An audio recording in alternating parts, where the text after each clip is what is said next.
अस्सलाम वालेकुम नाज़रीन, मैं हूं शेख रहमत अली, आप देख रहे हैं क्राइम टुडे न्यूज। नाज़रीन, कांग्रेस पार्टी ने फिर एक बार माइनॉरिटीज को नाराज किया। जहां 5 एमएलसी सीट जो एमएलए कोटे से मिलने वाले थे, वहां पर एक बीआरएस ने ली और 4 सीटों में से 1 सीट सीपीआई पार्टी को दिया जाएगा और 3 का ऐलान कर दिया गया है, जबकि इसमें माइनॉरिटी चेहरा, मुस्लिम चेहरा कोई नहीं है। अदन की दयाकर, के शंकर नायक और विजय शांति, ये विजय शांति फिल्म अदाकार हैं, भारतीय जनता पार्टी में थे, बीआरएस पार्टी में थे, इसके बाद से कांग्रेस पार्टी में शामिल हुए, लेकिन उनको ये ओहदा दिया गया है, यानी उनको एमएलसी दी गई है। कैबिनेट में कोई मुस्लिम चेहरा नहीं है मिनिस्ट्री का। इससे यह साफ जाहिर होता है कि कांग्रेस क्या मुसलमान चेहरों को दूर रखना चाह रही है, क्या माइनॉरिटीज को दूर रखना चाह रही है। ये कौन सी सियासत है, ये कैसा खेल है। अभी तक के रेवंत रेड्डी का जो इख्तियार में आने के बाद जो काम चल रहा है, उससे कई लोग नाराज हैं। क्या रेवंत रेड्डी कांग्रेस पार्टी को तबाह करने के लिए बैठे हैं या तबाह हो चुकी है कांग्रेस पार्टी, क्योंकि अवाम में नाराजगी बढ़ते जा रही है। 1 साल से ज्यादा वक्त गुजर चुका है, लेकिन कैबिनेट में कोई मुस्लिम चेहरा नहीं है, नहीं तो कोई वर्कर को, जो कांग्रेस के वर्कर हैं, उनको अच्छा ओहदा दिया गया है। जो बाहर से आने वाले लोग हैं, जो दूसरी पार्टियों से आने वाले लोग हैं, उनको ओहदे दिए गए हैं। और जो कांग्रेस के नहीं हैं, जो कांग्रेस में काम नहीं करते, जिनका ताल्लुक कांग्रेस से नहीं है, उनको ओहदे दिए गए हैं। और ऐसे लोगों को ओहदे दिए गए हैं जो जिसका ताल्लुक पब्लिक से नहीं है। तो सीधे सीधे रेवंत रेड्डी कांग्रेस पार्टी ये बताने की कोशिश कर रही है कि हमें माइनॉरिटीज की जरूरत नहीं है, हमें कोई मुस्लिम चेहरे की जरूरत नहीं है। ये बड़ी अफसोस की बात है। बहरहाल, जैसे ही ये लिस्ट जारी हुई है, कई लोग सोशल मीडिया पर अपनी राय रख रहे हैं, अपनी बात को रख रहे हैं, क्योंकि लिस्ट आने से पहले तक ये उम्मीद थी कि कहीं ना कहीं मोहम्मद अली शब्बीर को या मोहम्मद अजहरुद्दीन को या फिर फिरोज खान को एमएलसी दिया जाएगा, किसी को भी कैबिनेट में मिनिस्ट्री दी जाएगी, लेकिन इनमें से किसी को नहीं दिया गया। और वजह या रेवंत रेड्डी जानते हैं या कांग्रेस के जो हाईकमान है वो जानते हैं। लेकिन जिस तरह से फैसले लिए जा रहे हैं, जिस तरह से मुसलमानों के साथ, माइनॉरिटीज के साथ नाइंसाफी की जा रही है, इससे यही लगता है कि कांग्रेस अब आने वाले वक्त में कामयाब नहीं हो सकती,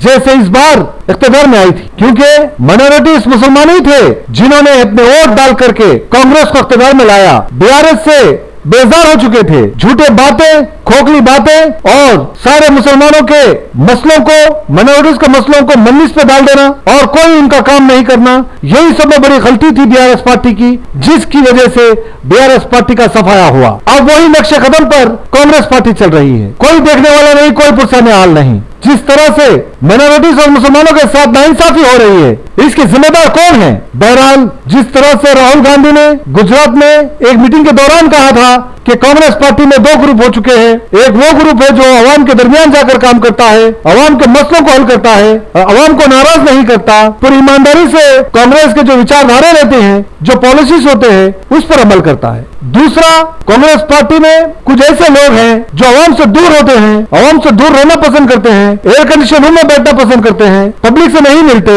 और भारतीय जनता पार्टी को सपोर्ट करते हैं। भारतीय जनता पार्टी के साथ भी उनका उठना बैठना होता है, यानी ये राहुल गांधी कह रहे हैं। तो इससे साफ जाहिर होता है कि अब कांग्रेस पार्टी में सब कुछ ठीक नहीं है। आने वाले वक्त में शायद बहुत सारे बदलाव होंगे, लेकिन क्या बहुत देर हो जाएगी तब तक जब कोई एक्शन लिया जाएगा हाईकमान की जानिब से?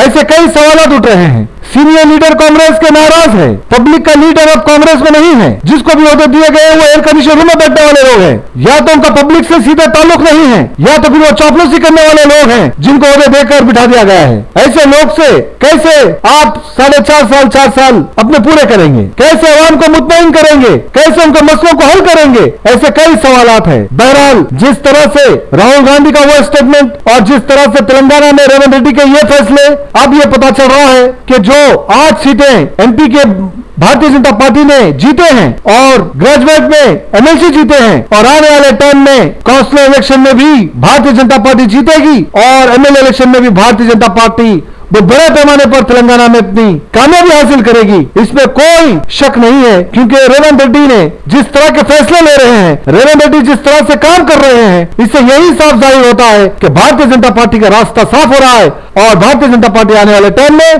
तेलंगाना में इख्तियार में आ सकती है। क्योंकि बीआरएस पार्टी ने भी यह बता दिया कि हम भी भारतीय जनता पार्टी को ही सपोर्ट करेंगे आगे चल करके, क्योंकि उन्होंने ग्रेजुएट इलेक्शन में अपने उम्मीदवार को नहीं खड़ा किया, इसका मतलब यह है कि वो भारतीय जनता पार्टी को सपोर्ट कर रहे थे। यानी आप मुसलमानों के मसलों को हल करने वाला, माइनॉरिटीज के मसलों को हल करने वाला अब आपको कैबिनेट में नहीं दिखेगा, नहीं तो कोई आपके दरमियान एमएलसी बनकर आएगा। क्योंकि जो लोग थे, जो बोलने वाले थे, जो आवाम के मसलों को हल करने वाले थे, उनको इसी तरह से खामोश कर दिया जा रहा है। और कहीं ना कहीं रेवंत रेड्डी माइनॉरिटीज के साथ, मुसलमानों के साथ नाइंसाफी कर रहे हैं। ऐसे कई लोग इल्जाम लगा रहे हैं और कई लोग सोशल मीडिया पर अपनी बात को रख रहे हैं। बहरहाल हम उम्मीद करते हैं कि रेवंत रेड्डी को और कांग्रेस पार्टी को हिंदू, मुस्लिम, सिख, ईसाई मिलकर के वोट डाले हैं, तो आपकी ये जिम्मेदारी है एज ए चीफ मिनिस्टर कि आप सबका ख्याल रखें, सबको ओहदे दें, ताकि वो अपनी कमेटी में अच्छा काम कर सके, तरक्की ला सके। क्योंकि तरक्कियात के नाम पर हम बहुत साल पीछे चले गए, बहुत बुरी हालत से हम गुजर रहे हैं। तेलंगाना में कारोबार खत्म हो चुका है,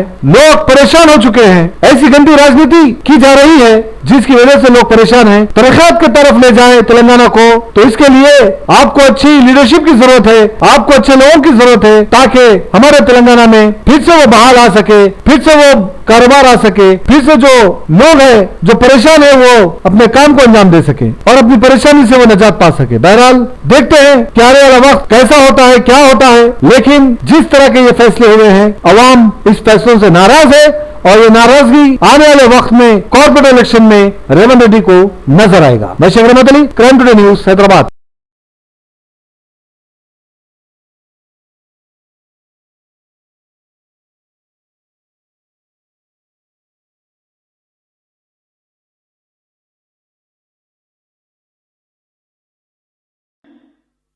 अभी यहां पे बैठे हुए हैं सब लोग, मगर दो टाइप के हैं।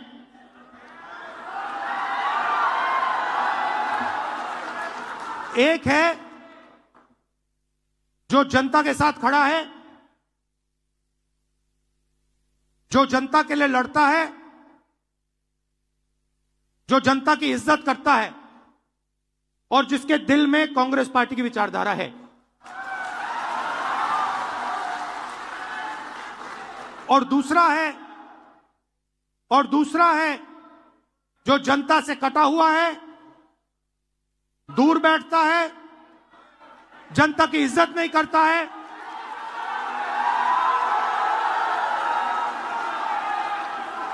और उसमें से आधे बीजेपी से मिले हैं।